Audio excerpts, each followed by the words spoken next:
Welcome back, everyone. Thanks for joining me in part 11 of how to build a VR space game. In the last video, what we did was we got our gun aiming, we got the position moving, and we got the field of view of our camera increasing, and we have that all smoothing together really nice. In this video, what we're going to do is we're going to be creating a spawning script to get multiple enemy AIs. That way we're not just fighting this one AI the whole time and it's just removing or respawning its position. So what we're going to want to do for this one is let's go ahead and let's save this enemy as a prefab. So go into your prefabs folder and just drag the enemy in there. And so now that we have our enemies prefab, let's go ahead and we're going to have to change the health script up a little bit.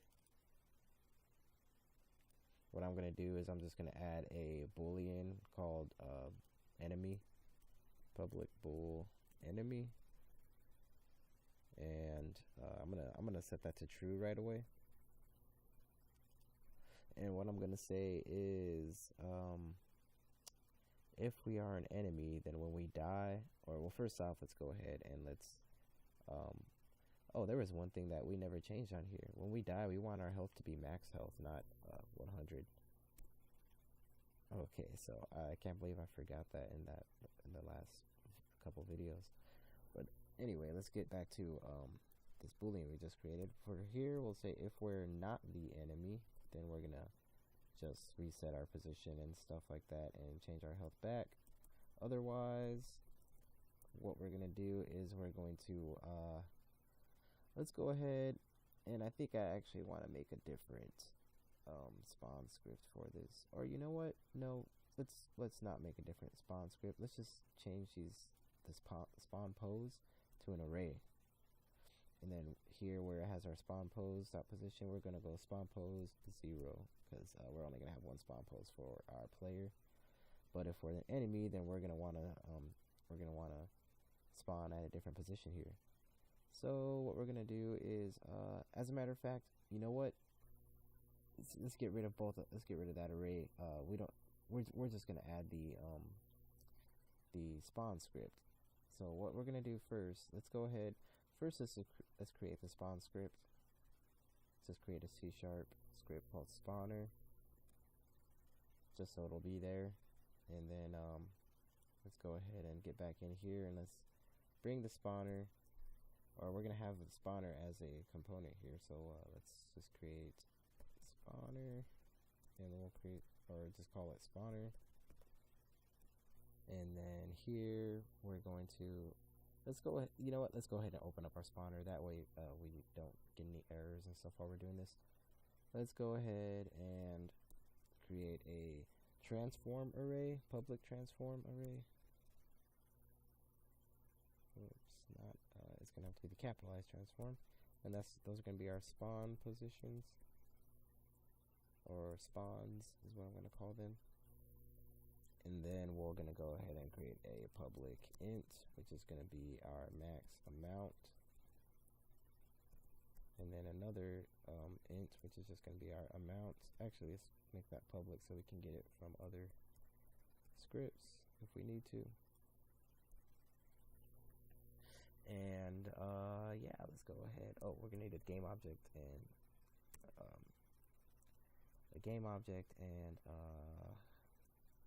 well, actually, I think all we need is a game object, and that's going to be our enemy. And then what we're going to do here is we're going to create our void, or create our update function here. And then within the update, we're going to say if amount.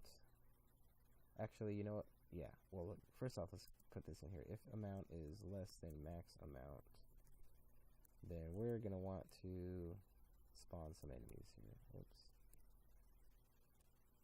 So what we're gonna say is well, first off, let's go ahead and let's get ourselves like a timer or something. So float timer, and then let's get public float, which is gonna be our spawn time.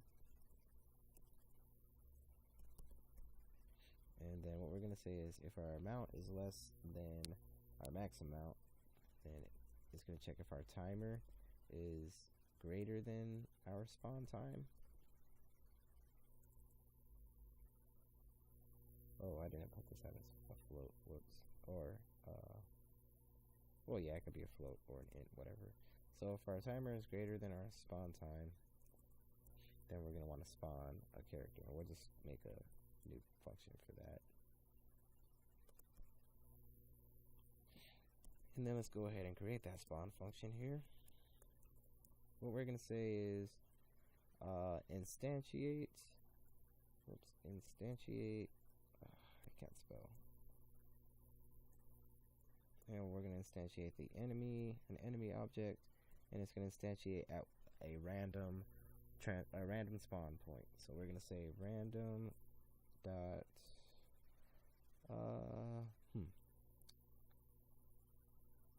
let's see, how would I do it for a transform? Yeah, we'll just do it like that.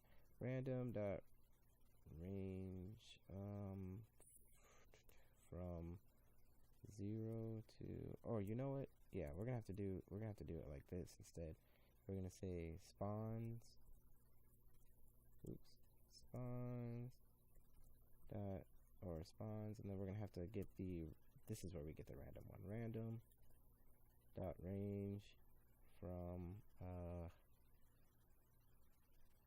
let's see, or random range from 0 to let's see here.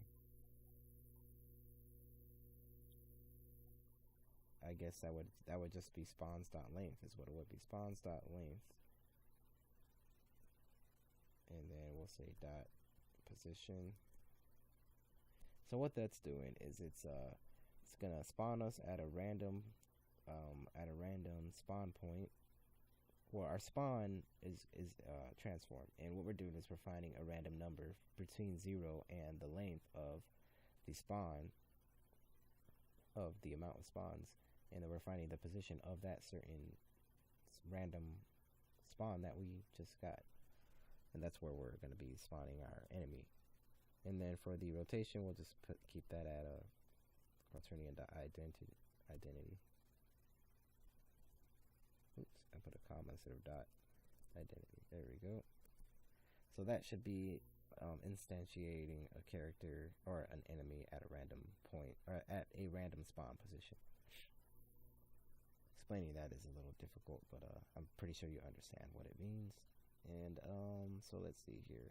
That's going to be if, oh, and also we want to increase the amount. +1 plus equals 1. So every time it spawns an enemy, it's going to increase the amount, and then if our amount is less than max amount, it'll spawn. Otherwise, it's not going to spawn anymore. It's gonna, or actually, if our amount is less than the amount and our timer is less than or is greater than our spawn time. So what we want to do also too, after it spawns, we want our spawn time to go back to 0. Spawn time equals 0. That way it'll do it again over and over. It'll just keep on looping.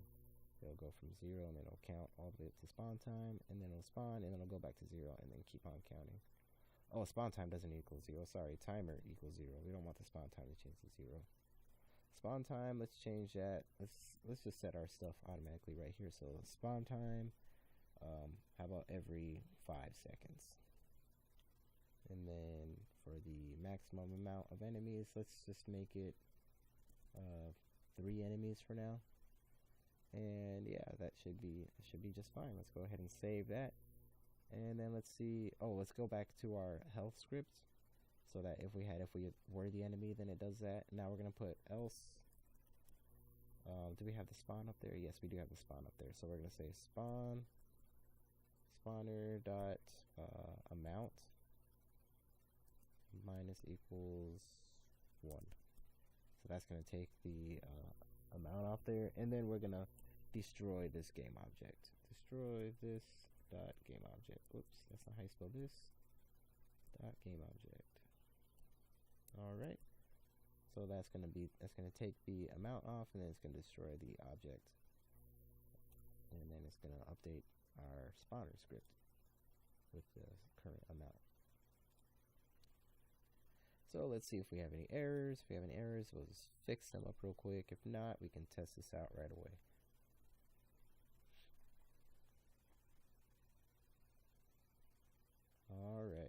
So let's go ahead and let's create an empty game object. I'm just going to reset its position back to 0, and then let's go ahead and call it spawner. And then let's just add the spawn script onto it. And then we're going to have to create some spawn points. So let's go ahead and actually I'm going to move this spawner over here because I want these spawn points to just be around the spawner. And so let's see what we're going to do. Let's just create some empty game objects. So create an empty game object within the spawner. We'll call it spawn. And then add a space, parenthesis, 0, add another parenthesis. I did it like that because that's how Unity automatically names them when you duplicate them, as you can see here. I won't have to rename them or anything. So there's our first spawn, which I'm going to put somewhere around there. Oh, and actually I'm going to put it, oh, you know what? I don't have to put it in the air or anything because we're not doing the random position like we did when we were a player. Only the player does the random position thing. I mean, we could do that on our spawner, but we'll just keep it like this. This is good enough. Complicated enough, if you ask me. Alright, so we got our first spawn. Let's go ahead and create a few more spawns. Spawn 0, spawn 1, spawn 2, spawn 3, somewhere around there, and then like spawn 4. I guess I'll just put that one back in the center. Alright, so we got all of our spawns here. And let me just go ahead and see what they look like if I were to gather all of them up and look at them. So let's look at the local positions. You know what? I guess it doesn't work like that anymore. It used to show like scales on all the objects when I put them at the local and the pivots, but it's not doing that this time. So anyway, let's go ahead and start setting our spawns here. As a matter of fact, I'm just gonna lock this. Gather all my spawns and just drag them in there. Then I'm gonna unlock this so that we don't stay on it trying to modify other things, and then instead we're actually modifying this because that wouldn't be good. All right, so for our enemy, we're gonna want to get our prefab that we created with the enemy, our bot AI. Drop that in there and delete this robot. And then you know what? I think there might be one more thing that we might want to do because since we are... Oh, you know what? It's already doing it. I was going to say we're going to want to find our game object with this tag so that we could make it... find it automatically so that we won't have to drag it in the inspector. And we're doing the same thing with the player with our target, so we don't have to worry about that. So never mind on that. Let's go ahead and let's give it a go. See if any of our enemies are spawning or not. Do I see any enemies anywhere? Well, I guess the spawner has to increase in time. Oh, that's right. The spawner has to increase in time, which we didn't even put up there. So here, we're going to go ahead and say timer plus equals time dot delta time. All right. Oops. Try that again. Time dot delta time. And save that. And, yeah. I think it should be working now. And I'm actually going to go to my spawner object so I can look at it while this is going on. See if the amount is increasing and stuff like that and decreasing when we kill an enemy. So our amount should be at 0 from the start. See if any enemies come, and if they do, they should come after every 5 seconds. Yep, there's one enemy, and it added 1 to our amount, and if we kill him, it takes it off. Oh, I didn't kill him. Whoops, he killed me. Oh, let's see here. Let me take a quick look. Since we changed that spawn pose earlier, where is that at? The spawn pose. Oh no, well, you know what? That should be working. For some reason, I did not. Oh, it's because we're an enemy. The player, you have to take the enemy off. Okay, that's right. We set enemy to true at the beginning. So let's go ahead and take that off.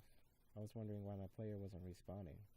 It's because he was trying to find a spawn pose within spawner, which doesn't exist on him. So you can see that. Oh, he killed me, and it doesn't seem like it's destroying the game, the enemies. Let me go ahead and take a look at the console here. Health die. spawner amount. Okay, I didn't set the spawner is what it was. I'm assuming the spawner of the player, or of the on the health here, is gonna have to be, it's gonna have to be set on the start function. So what we're gonna do is gonna say if we are an enemy, then spawner equals game object dot find, and then we're gonna find the spawner, and then we're gonna get component spawner. Alright, so that should be working just fine, and we can try it out again. So our enemies weren't dying when they were dying. They weren't destroying the game object. They were just staying up there and they were still shooting. So let's go ahead. Let's look at this again. I'm going to have the spawner selected so I can watch the amount increase and decrease and stuff like that whenever enemies come up. Alright, there's an enemy. Let me shoot him out and see if it... Yep, it went back to 0, and now it's back at 1. Let's get another enemy up here. Let's have him kill me. Yep, and now my respawning is working. I'm going to get a couple of enemies in there just so I could... Oh man, they are really killing me.